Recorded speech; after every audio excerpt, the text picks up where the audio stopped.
بسم اللہ الرحمن الرحیم۔ السلام علیکم، میں ہوں ڈاکٹر گلناز یاسر اور آپ کو توجہ دلاؤں گی آج 5 بنیادی اصولوں کی طرف جن میں کوتاہی کی وجہ سے ہسپتالوں میں آج ڈائریا، کالرا، عام لفظوں میں الٹی موشن کے مریض بھرے پڑے ہیں، اور دوسری طرف ڈینگی، ملیریا اور چکن گونیا کا خطرہ عروج پر ہے۔ جلد کی بیماریاں، دانے، پھوڑے، پھنسی، یہ تو گرمی اور برسات کے موسم میں ہو جانا ایک عام سی بات سمجھا جاتا ہے، لیکن اگر آپ توجہ دیں اور عمل کریں ان 5 بنیادی باتوں پر تو آپ انشاءاللہ ضرور ان بیماریوں سے بچ سکیں گے۔ اصول نمبر 1 تو آپ اپنے لیے یہ بنا لیں کہ سب سے پہلے کہ ہمیشہ جو ہے وہ گھر کے تازہ پکے ہوئے کھانے کو ترجیح دیں۔ بازاروں سے لے کر جو ہے وہ کھانے پینے کی چیزیں استعمال نہ کریں، کیونکہ جو کالرا، ڈائریا، اس کے پھیلنے کی یہ جو وجہ ہے وہ کنٹامینیٹڈ فوڈ ہے اور کنٹامینیٹڈ واٹر ہے، یعنی کہ آلودہ پانی یا آلودہ کھانے کی چیزیں،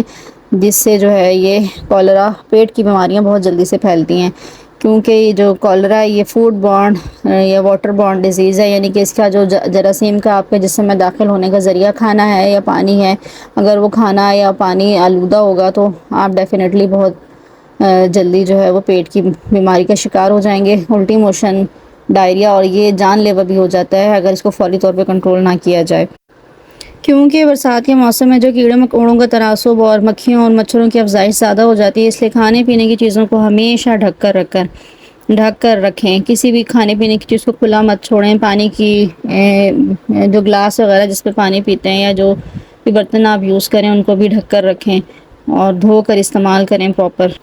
دوسرا اصول اپنے لیے یہ بنا لیں کہ پانی جو ہے جو آپ پینے کے لیے استعمال کرتے ہیں وہ لازمی طور پہ صاف ہو۔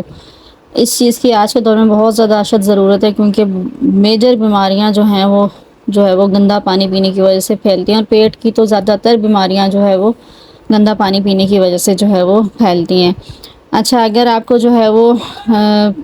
گھروں میں فلٹر نہیں لگے ہوئے یا آپ کو جو ہے وہ صاف پانی سے رسائی آپ تک نہیں ہے، تو جو پانی آپ یوز کرتے ہیں ایٹ لیسٹ اسے بوائل کر کے استعمال کریں۔ تیسرا اصول اپنے لیے جو ہے کہ جو کوئی گھر میں داخل ہو سب سے پہلا کام اس کا ہینڈ واشنگ ہونا چاہیے، یعنی کہ وہ سیدھا واش روم جائے، اپنے ہاتھ دھو کر پھر جو ہے وہ کسی کو ٹچ کرے، کوئی کام کرے۔ اس طریقے سے آپ باہر سے جو ہے وہ بیماریاں اپنے گھر میں ٹرانسفر کرنے کی کم سے کم وجہ بنیں گے۔ اور ساتھ ساتھ جو خواتین ہیں جیسے ہی وہ کچن میں جائیں ان کا بھی فرسٹ کام یہ ہونا چاہیے کچھ بھی پکانے، کسی کو کھانا سرو کرنے، کچھ بھی کرنے سے پہلے لازمی طور پر اپنے ہاتھ دھو لیں۔ چوتھا اہم اصول یہ ہے کہ مچھروں سے بچیں، جس قدر ممکن ہو مچھروں سے بچیں، چاہے اس کے لیے آپ کو ماسکیٹو ریپیلنٹ یوز کرنا پڑے یا پھر جو ہے وہ یا پھر مچھردانیوں کا استعمال کرنا پڑے، لیکن آپ ہر ممکن طور پر مچھروں سے بچیں۔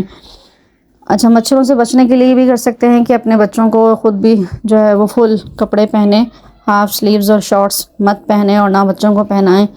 تو اس سے یہ ہوگا کہ اگر بچے باہر بھی کہیں کھیل رہے ہیں تو کم سے کم ان کا ایکسپوجر جو ہے وہ مچھروں سے اور کیڑے مکوڑوں سے ہوگا۔ تو یہ کہ زیادہ سے زیادہ مچھروں کا صدباب کریں، مچھردانی اویلیبل ہے وہ یوز کریں، ماسکیٹو ریپیلنٹ ہے تو وہ یوز کریں، ویسے اسپرے کر سکتے ہیں، کسی طریقے سے بھی مچھروں سے بچیں، کیونکہ ڈینگی ہو یا ملیریا یا پھر چکن گونیا، ان تینوں کا جو کاز ہے وہ مچھر ہیں۔ ان کا جو وائرس اور جو ان کا بیکٹیریا ہے وہ مچھروں میں ہی پروان چڑھتا ہے، اس لیے جتنا ہو سکے آپ مچھروں سے اپنے آپ کو بچائیں۔ لاسٹ پوائنٹ جس پہ میں زور دوں گی وہ ہے وہ اصول آپ اپنی زندگی کا حصہ بنا لیں کہ جہاں آپ رہتے ہیں اپنے آس پاس اپنے گھر کی جو ہے وہ بنیادی صفائی کا خیال رکھیں، خصوصاً برسات کے موسم میں بھی، اور ویسے بھی پانی جو ہے وہ جمع نہ ہونے دیں۔ چھتوں پر دیکھیں اگر جو ہے وہ کئی دن تک جو ہے وہ کسی برتن میں، کسی کنٹینر میں جو ہے وہ پانی جمع ہے، یا ویسے کسی گڑھے میں پانی جمع ہے، یا گلی محلے میں کہیں پانی جمع ہے تو اس کا صدباب کریں۔ اگر سینیٹری کا کوئی ایشو ہے تو اس کو ریزالو کروائیں، اور اس طرح سے جو ہے وہ صفائی کا جو ہے مکمل خیال رکھیں۔ تو اس طریقے سے ہم بیماریوں کو پنپنے سے روک سکتے ہیں، اور اپنا اور اپنے پیاروں کا رکھیں ڈھیر سارا خیال۔ اسٹے ہیلدی، اور ہمیشہ یاد رکھیے کہ احتیاط علاج سے بہتر ہے۔